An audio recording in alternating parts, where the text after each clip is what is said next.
ನೋಡಿ ಇದು ರಾಜ್ಯಪತ್ರಣ ಇದೆ. ನಾನು ಸೆಕ್ಷನ್ 1 ಅನ್ನು ಓದ್ತೇನೆ. Administration of the common pool fund number 1, the grant of the aid to any other religious institution which is poor or in needy circumstances. Any other religious institution and the any other religious institution meaning ಏನು? ಹುಂಡಿಯ ಕಾಸನ್ನ ತೆಗೆದು ಬೇರೆ ಧರ್ಮಗಳ ಧಾರ್ಮಿಕ ಸಂಸ್ಥೆಯನ್ನ ಉದ್ಧಾರ ಮಾಡಬೇಕು. ಕೊಡಿ ಒಂದು ನಿಮಿಷ ಸರ್. ಒಂದ್ಸತಿ ನೋಡ್ಬಿಡಿ ಸರ್. ಕರ್ನಾಟಕ ರಾಜ್ಯ ಪತ್ರ ಅಧಿಕೃತವಾಗಿ ಪ್ರಕಟಿಸಲಾದದ್ದು ವಿಶೇಷ ರಾಜ್ಯ ಪತ್ರಿಕೆ.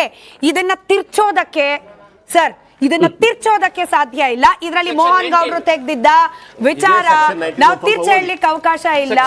ಸಂದೇಹಗಳು ತೋರಿಸಿ ಸರ್. ಆ ಕ್ಯಾಮ್ರಾ ತೋರಿಸಿ ಸರ್. ಆ ಕ್ಯಾಮ್ರಾ ತೋರಿಸಿ. ಇಂಗ್ಲಿಷ್ ಅಲ್ಲಿ ಓದಿದ್ರು, ನೀವು ತೋರ್ತೀನಿ, ನೀವು ಓದ್ತೀನಿ. ಹಿಂದೂ ಧರ್ಮಕ್ಕೆ ಸಂಬಂಧಿಸಿದ ಯಾವುದೇ ಧಾರ್ಮಿಕ ಉದ್ದೇಶಗಳಿಗೆ ಸಹಾಯ ನೀಡಿಕೆ, ಸಂಸ್ಥೆಯ ಧಾರ್ಮಿಕ ಸಿದ್ಧಾಂತಗಳ ಪ್ರಚಾರ. ಇಲ್ಲಿ ಬರ್ದಿದಾರಲ್ಲ ಹಿಂದೂ ಸಂಸ್ಥೆಗಳು, ಹಿಂದೂ ಧಾರ್ಮಿಕ ಸೆಕ್ಷನ್ 19 ನಲ್ಲಿ ಕನ್ನಡದಲ್ಲಿ ಹೇಳ್ತೇನೆ ನೋಡಿ. ಬಡತನದಲ್ಲಿರುವ ಅಥವಾ ಅಗತ್ಯ ಸಂದರ್ಭದಲ್ಲಿರುವ ಇತರ ಯಾವುದೇ ಧಾರ್ಮಿಕ ಸಂಸ್ಥೆಗೆ ಸಹಾಯ ನೀಡಿಕೆ.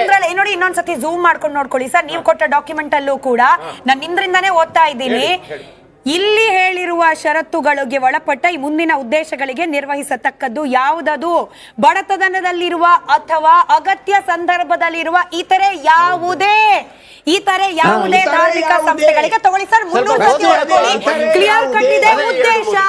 ಉದ್ದೇಶದ ಬಗ್ಗೆ ಅನುಮಾನ ಇದ್ದಾಗ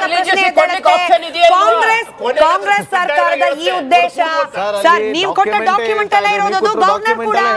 ಗವರ್ನರ್ ಕೂಡ ಇಲ್ಲಿ ಬಿಜೆಪಿ ಗವರ್ನರ್, ಕಾಂಗ್ರೆಸ್ ಗವರ್ನರ್ ಅಲ್ಲ ಸರ್.